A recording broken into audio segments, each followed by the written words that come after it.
You ain't asked for your 2 cents. Hello. Inside your pocket. It sounds good. You sound great. You look great. Yes, sir. Thanks, Mark. You look great too, man. The mustache kind of grew in more.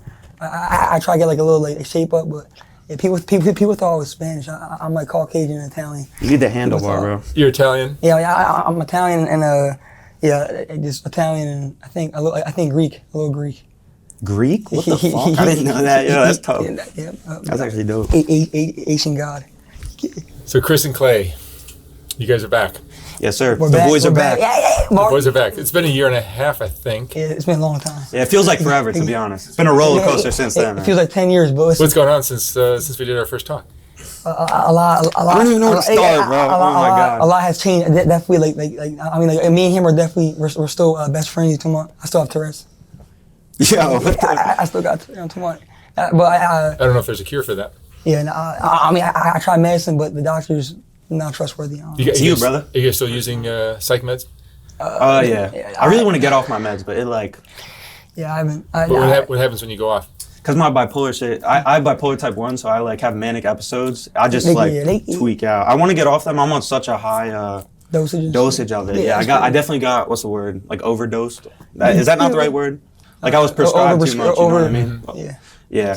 I really want to get off that, but I go like crazy if I do, even if I like weaned off it. Yeah, but I would say for me, medicine for me is like I try like every medicine in the book, a lot of medicine, but unfortunately, I try like everything that the doctors like tic-wise medicine and all that, and it didn't really it made it kind of worse. Like you guys did a great job last time. You seemed pretty mellow. Thank you, man.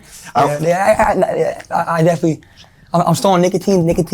I'm trying to smoke Black and Miles. Yeah, I'm off that Nick shit. That's just a devil. Yeah. Oh God. Not okay. But he's not as consistent with it. Yeah, I got to talk about last time. I just wanted to say that like you know how you said like we were good in it. For me, like people say I was on 7 grams of mushrooms in that, so it was like my perception of time was so off. Like I was going from one topic to another. And I thought I was talking for like 5 minutes, but it was like the whole time, and I feel bad. I was like cutting Chris off and shit, but yeah. You were on 7 grams of mushrooms. 7 grams. Yes, sir. That was something you were doing consistently? Yeah, I was telling you about it. There's been so much since that point, it's hard to like explain it. Like after that, I went completely downhill, effed up, and then got sober, uphill, relapsed again. And then I was like, the fact that I did it again, I definitely need help. Like I have to go to rehab or something. And I always thought it was for like... I'm proud of him for getting help though. Like I never wanted to do that. For mushrooms? Yeah, and other stuff, but definitely mainly mushrooms. I was like... He was like... I didn't know that mushrooms were addictive. I think it's just me. Like at the place, they said I'm the only person. You like how it made you feel? There was other stuff too. It was the mental stuff as well. I had to find a place that like dealt with people with both, you know what I mean? Because I think it's different having like mental problems on top of addiction. You know what I mean? Yeah, mental health and that. Yeah. How old are you guys now? 21. 21. I could legally drink Hennessy. We're getting teed up after this. Haven't been to any clubs yet, but I don't know. I feel like no strip clubs because day drinking is the wave today. We'll see where the day leads us. I'd love to see Chris at a strip club. That'd be fire. If we do that, we gotta take a video. Latinas there. I'm talking about some because I do like women. Women are amazing. I'm talking about, I do enjoy white girls, black girls, every single type of girl that has to offer. I'm with you. Yeah, that's real shit. Yeah, Clay, he loves girls. Yeah, I'm staying out of relationships for a little bit. You had a girlfriend kind of last time. Yes, sir. That kind of just ended recently, but I'm happy. I feel like it was like... Yeah, that was... It was a very toxic relationship, you feel me? That's not good. Yeah, it was... And he's a lover, so when he falls in love, it's deep. A lover. Yeah. I appreciate that, brother. I don't got no personal relationship with any girl. It's kind of hard for me because like I'm like a lot of the time I'm like I try to get a girl and then I don't know, I feel like I'm not the best at like hitting a girl up or something like that. So I don't know. I feel like I gotta be more. I don't know. I feel like you're like a natural dude, bro. Like that shit will. It's cliche. Everyone says like it will come when. I feel like it's true though. Like hookups obviously can happen whenever.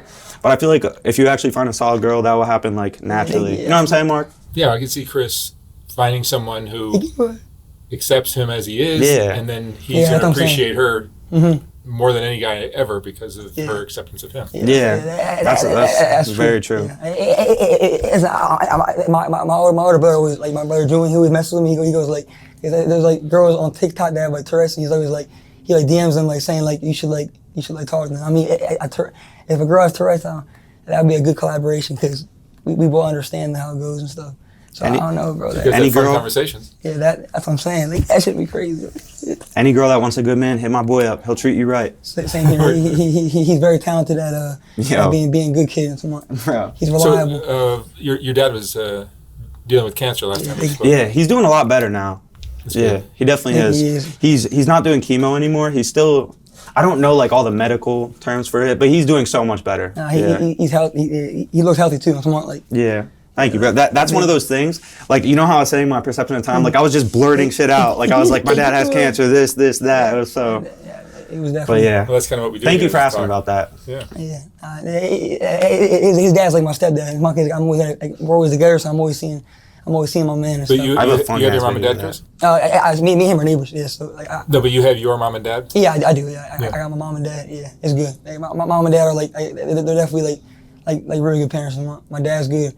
He tried because he has like similar stuff to me. Like he doesn't have as bad as Tourette's as me, but he. Oh, your dad has Tourette's as well. He does. Like not as like intense as I do. But he tries to like help me out and be like, Chris, you gotta mellow it down. And then usually he'll try like guide me. But I'll be like, is there anything that helps you or helps calm it down? To be honest, the only thing that like really helps me down is like I would say like if I. Like it's kind of bad, but like drinking alcohol like that. No, I'm not sure that's the best solution. But deep breathing, slowing your arms down. Like I meditate like at night because I can't go to sleep because like my mind's always so like stimulating and all that. So it's hard. So usually I sit down, I meditate, and then usually my whole body goes to like a place where I'm like peaceful. See, I can imagine just there, you just took a deep breath. It felt good. Yeah. You seem to calm down. Definitely, my heart rate feels good. Yeah, that deep breath shit is real. At the for sure it is. At the rehab I was at, they taught me that because I was in one of the main things there. I was telling you off camera. Think about more. Like I was mainly there for the mental health stuff because they taught me. It made me realize there that I'm not like addicted to drugs. I have an addictive personality. I could get addicted to anything, but I was using substances to cope with my mental health problems. You know what I mean? Like I didn't feel comfortable because I was so detached, like from reality since like sophomore year. That's why I like fell in with mushrooms. But I'm getting off topic. But at the rehab place, they talked about the deep breathing stuff. Yeah, that shit really works. It does. It really does. Yeah, I had like a little freak out there, and I did it, and it really calmed me down. Yeah, I mean, like, being his boy, like I was like that being like I see him, I talk to him every day, I see him every day, so it's like I could just tell from his like just how he is, like he hasn't like been on some aggressive like trying to punch me into my soul. Dude, don't say, people are gonna believe that, bro. I'm not aggressive like that. No, but if you say you have issues with anger, which everyone does. Yeah, when I'm manic, I don't like, because also, like, after the interview when I was doing good, I've been like boxing for a while. I'm not like an aggressive guy. I don't like hit people unless like they're trying to harm me or it's like neutral combat, you know what I mean? I'm not like, I'm more of like breaking stuff or like trying to pick a fight. So I don't even. But you're 21 years old. Yeah. So 21 years old, a lot of people are dealing with stuff like that. He'll get indicted if he. Are you guys working? Yes, sir. Just recently, working men. Yeah, we're both working, but to be honest, like my job's at Chipotle, so I'm working with food, but like my tic is like I hit my head and like I have a head full of hair, so it's like if I hit my head like everyone's like you can't do that, and then so I might get fired. I don't know if food's the best job for me because like I hit my head and be like that, and then. You hit your head like when you make a mistake, or no? Well, my tic is like hit my head. So it's like if I'm like I'll do like the chips there. So I'll like put like chips in the bag, like make a burrito or something, and then I'll hit my head, and then if some girl will be like, you can't do that, and I'll be like, I don't know. So that one dude was a real one, bro. Yeah, the shit you told me today. Yeah, shout out to my manager and to my he got my back. And so he was like, listen, Chris had a little bit of problems just.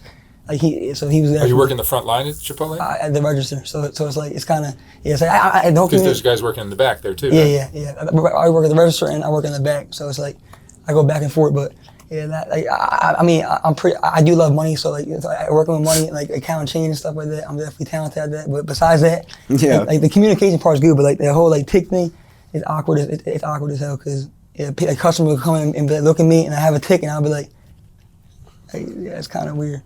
I would be, if I were you, I'd be very interested in like other possible solutions or things that calm it down. Mm-hmm, yeah, you know, like the deep breathing or something like that. Yeah, deep breathing. Yeah, I might have to just take this deep breath before I go into work, and I'll go into work and be focused, and I'll be ready.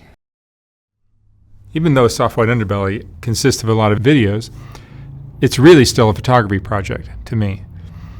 And if you appreciate the photography, sometimes it's difficult to enjoy it when it's scrolling down the screen, which is the only option I had in this horizontal format on YouTube. So last year we came out with the first Soft White Underbelly book, which is a collection of the best portraits from the thousands of interviews I've done. Each portrait in this book is accompanied by an interesting quote from the person's interview. Oh my God. There's more. Wow. These aren't as bad as I thought. I look like a witch.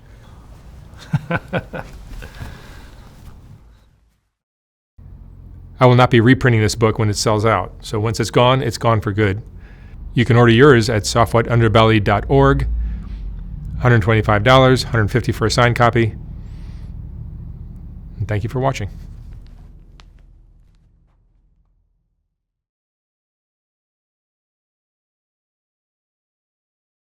You guys have a YouTube channel as well? Yes, sir. We do. Chris and Quay. How's that been going? Yeah. We haven't posted in a minute. Yeah. We've just been... It's been a long time. Cause I had all this shit happen with me, like with the drug stuff, and Chris had a bunch of stuff going on. So our whole goal has been music, and I thought about it, like we were posting stuff that we weren't passionate about, and it just wasn't coming across like... Naturally. Yeah, I've always thought if me and Chris could get what the fuck is in our brain out to the public, I genuinely believe we could change the world. Not on some cringy shit, like I said in the last interview. Professional. I think we have a talent with creation, not on some like cocky shit. I'm just trying to, I don't know. I'm excited for this album to come out. I think... That album, I personally believe that it's gonna be like Beethoven level. Yeah, Beethoven. I don't know my personal artist name yet, but I might do like Chris Picasso or something like that. Yo, that's tough, bro. You've never said that. Chris Picasso is that. Yeah. That's not bad. We're trying to like, we have our own sound. Like music is subjective, you know what I mean? We make music. To be honest, I'd say ourselves. Like we just want to make stuff that's hard to us. If other people like it, they like it. But we both have to get whatever this energy is inside of us in some way. And music has always been our outlet, but we've just, all the outside stuff of life has distracted us, but we're locking in now. These past months we got some songs stacked up for sure. We got some beautiful classics, definitely. But I would say talking about like to calm tics down. Like, for some reason, like the only time that I'm not having like tics, or like I'm like when I'm like making music, like yo, that's true, that's what I'm saying. So when you're making music, on the songs he doesn't have any tics. It's like I know that people who stutter. If they're singing, they don't stutter. Yeah, but if they're speaking, they'll stutter. Yeah, because for some reason, like if I hear like the beat, like my mind's so focused on like in the moment. Cause I feel like a lot of my tics are like I'm like thinking about too much stuff at once, and it's making me like a little nervous, and I'm like stressful, like hyper. And I feel like a beat that when I'm on a beat, that's the only time I'm like I feel 100% like just in the moment focused. So this kid is nice with it. I'm not gonna lie. He's nice on the beat, Mark. It's great. Yeah, it's not too shabby. So how do you guys create? Who's writing? We freestyle like 90%. Oh, you do? Back then, our biggest song from like years ago. It's kind of like cringy to us now, but in our town, like back in the day, people. We wrote those songs, but now it's just we just freestyle. I can imagine just go with the flow. I can imagine Chris having Tourette's. There's probably genius somewhere in there. 100%, bro. It's hyper fixation. All the tics. Yeah, and it's what's the word? It's kind of funny. In my verses, you could hear him ticking in the background. But in his verses, there's no tics at all. He just is so locked in. I don't know why. It's like music's like the only thing in the world like besides like meditating and like just sitting back and like I don't know. It's because you're so passionate about it, bro. And you complimented me. He's very talented in music. Very good voice. That's nice of you to say, brother. Yeah, I appreciate not too that. shabby. You guys have a beautiful friendship. Thank you. Man, his outfit. Personally, me, I I don't know. Me and my mom went to the store. I was like, she picked it out for me. I don't know. It's some. That's a W fit. Mom picked it out. Come on, bro. Can't go wrong with that. No Louis Vuitton yet. I'm still part broke. I'm kind of smart, but couple years. Next time we do this, we're gonna be dripped out. Balenciaga, my sweatsuit. You know what I'm saying? I prefer when people just show up without thinking about what they're wearing. Okay, that's pretty true. But that's hard to happen. Not gonna lie, we'll probably have it planned out the night before. Louis Vuitton fedora.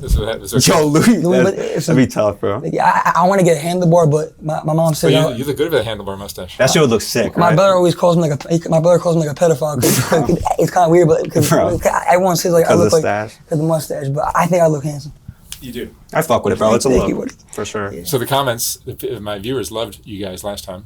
Mm-hmm. Lots of really kind comments. You have an amazing audience. Thank you for everyone who's talked to us and everyone that reached out. Shout out your audience, man. I think it was really most, like what really touched people the most was just this beautiful friendship that you guys have.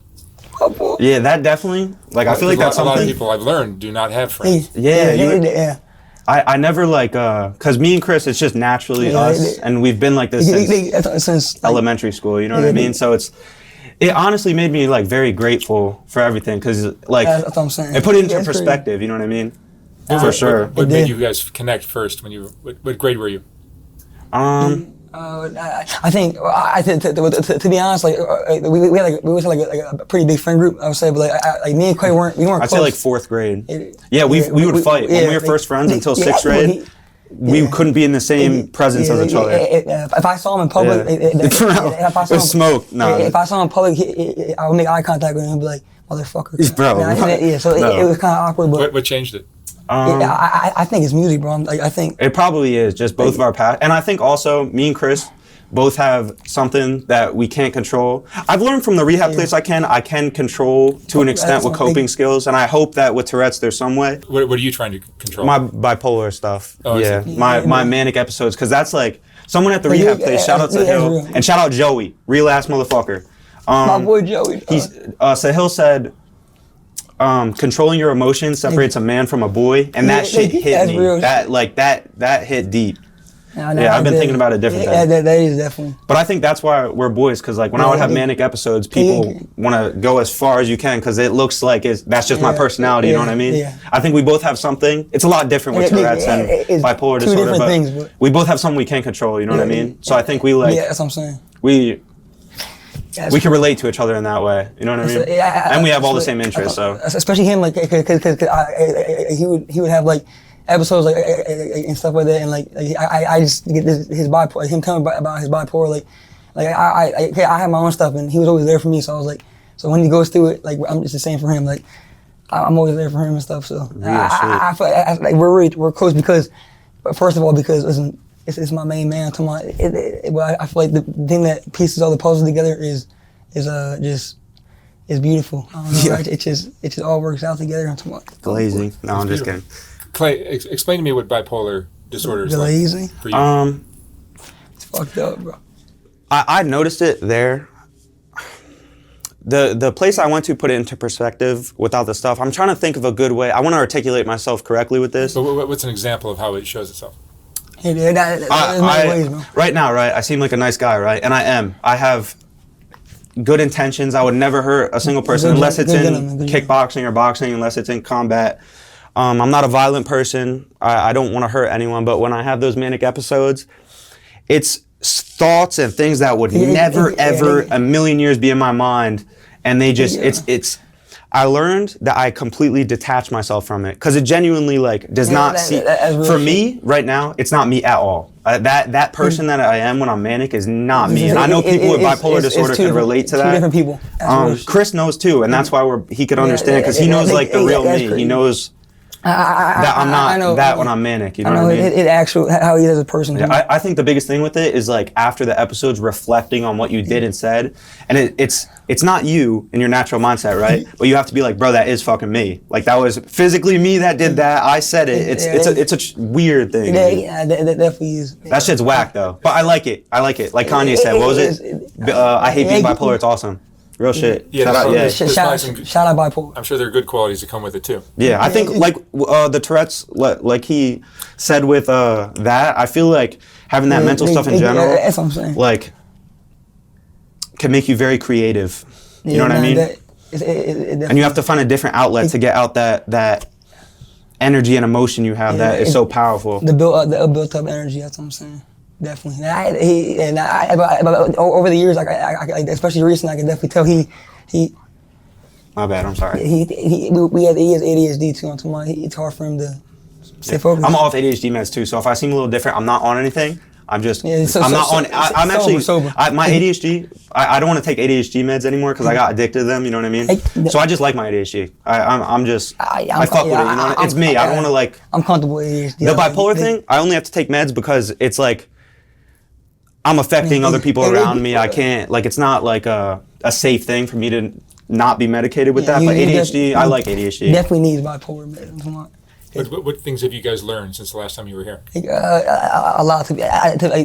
Personally, me, like, I learned that, like, I don't know, because the last interview, that was, you guys quite too, like my OCD, it's still bad, but my OCD, like, back then, like, it was like, I want, like. What does your OCD look like? What kind of things do you? So, like, all right, so, like, my biggest thing is, like I would say, all right, so, like, my thoughts wise, it would be like, if I'm, like, walking, like, say I'm, like, walking down the street, I would have a thought that, like, my house is gonna blow up, or this bad thoughts, or something, like, about, like, my family, or like friends or something like that. But I would say, like, I have, like, a bad thought, and my brain would be like, you have to go back and retrace that step. If I don't, then like what I thought. So was you turn around and. Yeah, but like today we were walking. Did that 4 times. We were walking. And the Krispy Kreme thing, that was so annoying because I thought we were gonna be late. It's like, it's a tradition. It's a tradition. You gotta have Krispy Kreme donuts before you come in. The last interview, I got Krispy Kreme. There's something about sugar. Like, I don't. Hopefully, I don't get no diabetes. Nah, I get it, bro. It makes you feel good. Yeah, sugar makes me it enhances my smile. I love sugar. Sugar is like cookies and cream milkshakes and like cinnamon buns. Yeah. That's your drug. It enhances my Tourette's. But listen, I don't care. That shit is wonderful. Clay, what have you learned since last time? I've learned a lot. I would hope that it's kind of evident in how I've changed, like, for the people close to me and all that. But I think what I've learned first off is to not fucking take mushrooms every single day and do a whole bunch of different shit. 40 and not use drugs to cope with my problems and face them head on. That shit is not good, though. That's how you mature. Yeah, I've also learned to use my mental stuff, because I'm not religious, but I have a close relationship with God, and I don't believe that I would have this stuff if there wasn't a reason. You know what I mean? I want to channel whatever I have into creation, into music, and get whatever the fuck is inside of me and inside of him out, because it needs to come out, whatever it is, whether it's music. Well, it's music now. For me, it was like fighting for a while. But when I relapsed, I had to take a break from that because boxing and drugs just didn't go. Yeah, that was definitely that was a crazy time. That's what I learned, like coping skills, thinking of stuff like from an outside perspective, cooling yourself down, looking at stuff from like a strategic standpoint. Yeah, a good point of view. Real shit.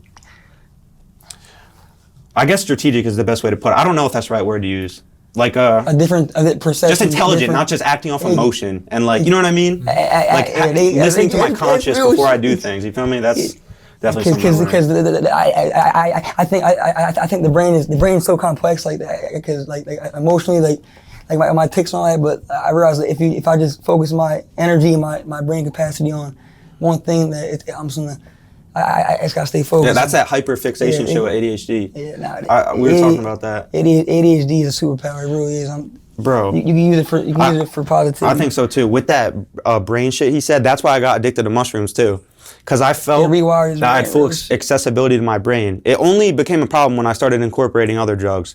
I would start with, I'll just say it, Ritalin, drink, mushrooms. You know what I mean? When I just did mushrooms, I was good, but it got to a point, Mark, I took 22 grams of penis envy one time. And people probably don't believe me. If there was a way, if I could go somewhere legal, I'll prove it. I'll take all of it once on video. I'm not familiar with that type of drug, but he went. Yeah. What is that drug?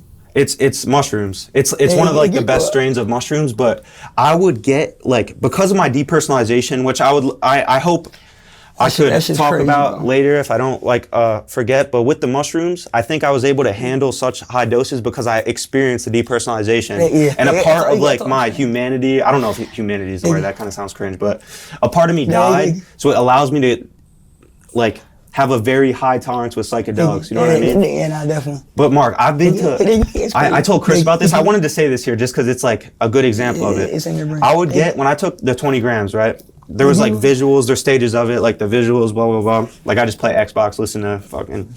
But shout out to Xbox. I got to a point. Like this is just an example. I would envision myself, like. I could access memories that I didn't even know were there, right? So I would do it in ways I could do it without doing this, but this would help me organize it, right? I would imagine myself while I was tripping, Yeah, that's crazy. and this was only on high doses I could do this. I would envision myself like my physical form in my head, right? And I could be doing anything I want because my consciousness was so, my mind, like the images in my head were so vivid and real. I wanted to like go back into my memories, so I imagined like myself in my head and like a file thing of my memories, right? And I was going through it in my head, and I like could go to like second grade, remember the classroom, the music that was playing while the teacher was doing the stuff we were drawing. That's an intense drug right there. That's just trippy, bro. I'm sorry, I just like started rambling. That's real. I mean, I fuck with mushrooms still though. That's the only mushrooms, weed. He does love cannabis. I've tried. I never tried. He tweaks out. If I did shrooms, I would definitely. I don't know. I would go into like. I think it'd be good for you if you microdose. I would go into a crazy like. I don't know. Like last interview I said if I did cocaine I'd be in the woods naked. If I did mushrooms it would be 10 times worse. I'd probably be like. You did a high dose. I'll probably be in like China or something. I don't know. I just wanted to say my bad. I fucking just cut you off, but I have to say this. I don't want to forget. That should be bad. Last time I don't want to like promote mushrooms because. We can't really talk about this too much, but we experienced someone have a bad trip, and it ended fucking. If we could tell that story one day, we 100% will. At the moment, I don't know if we can. There might be a case around it. I don't know. Yeah, there was a lot of things that happened with it, but it made me realize, like, just because I could handle mushrooms in that way, not everyone can. So if you hear this and hear me explaining how it's helped me, don't go do it. Like, don't go do it because of that. If you're gonna do mushrooms, do it naturally in your own life. Don't listen to someone else saying their experiences. You know what I mean? Yeah. I just want to say I don't want to like promote that and have people tweak out. That shit was not good. I'm not a fan of any of that shit. So I'm not condoning. I'm just. Yeah. You never did mushrooms. What people are doing out there. I fuck with mushrooms. Yeah, mushroom. Yeah, I mean, a mushroom does come from God's earth. You see what I'm saying? But yeah, I did like an edible. You guys quite like. I mean, he wasn't there with me that day, but I did 400 milligram edible. I don't know. What was that like? I don't smoke. I used to smoke weed a lot, and then I would feel good. And then I was in school one time, and I smoked like a weed pen, and I basically I tried to run out the school, and I told the nurse that I got hit in the head with a volleyball. Bro. At gym class, but I never really went to gym class. And my gym teacher was in the nurse's office. So he was like, gym class didn't even happen. Sometimes I feel bad for like cops and nurses and doctors because they don't get the honest stories. That's what I'm saying. They get these stories. But the school experience happened. That was traumatizing. I went home. Like my face was pale. My mom was like, "You're fucked. Like don't do that again." I was like, "Makes sense." But then a year later, I learned my lesson. I did a 400 milligram edible. I haven't done edible. I thought edible was like the same thing as just smoking weed. Wrong as fuck. Listen, I did the edible. I took 400 milligram, and then I put a $60 bet on a football game. I lost the game, and then I got high. The high hit me, and then I lost all my money. And then my mom and dad came home, and I looked at them. I just looked scared as hell. I ran upstairs and tried to sleep it off, and then it didn't work. And then my dad was like, "Bro, you gotta." My dad was like, "Don't stress out." I was so high, I thought my dad was gay. My dad had me with my mom, so he's definitely not homosexual. But listen, shout out to my parents. Yeah, being high is definitely it just like my brain doesn't. It doesn't. I don't know. My brain is not meant for. Because like, I think so much. Like when I'm high, I just think of a million different thoughts, and that shit is not good. You're a high on life type dude. You don't need drugs, bro. You're yeah, but I mean, I have to quit this. This is the devil's poison. I have to. Nicotine. Anyone out there that vapes, let me see. Okay, anyone that does that, I just want to say, he does. I never realized it. When I was boxing, I would smoke weed, be fine. I could smoke 20 blunts before. But if I hit a vape a day before in sparring, I would get so gassed out. That turned me off from nicotine. That shit's bad. Anyone watching, don't do that shit. It's funny because he says that, but he does the Zen package. Bro, that's not fucking smoking. That same thing as nicotine, so he's basically. I just did that at the rehab, bro. Everyone was just at rehab. If you've been there, you know people just fucking. Cigarettes everywhere. Cigarettes are popular. That's why I started. Definitely, but I fuck with Zins. Zins are. Yeah, but drugs are. But alcohol's a drug. Alcohol's the only thing that like Casamigos, Hennessy. I do indulge into that, but cannabis and like stuff like that just makes my brain go loco. I can't do that. That shit makes me feel weird. All right. Yeah, Chris and Clay, great seeing you again. You too, brother. My man, Mark. Yeah, let's just continue checking in with each other because it's going to be fun to watch you guys get older. We have to. We're going to be dripped out next time. I'm telling you, I mean, it's we're going to have a couple platinum plaques. Platinum plaques. A shout out to Kodak Black. That's one of my favorite artists. Maybe next time we'll be signing Sniper again. Yes, sir. Album's coming. Stay tuned. Album's coming. Big things. Mark, thank you for blessing us. Thanks, you guys. Love you, Mark. Love you, man. The man.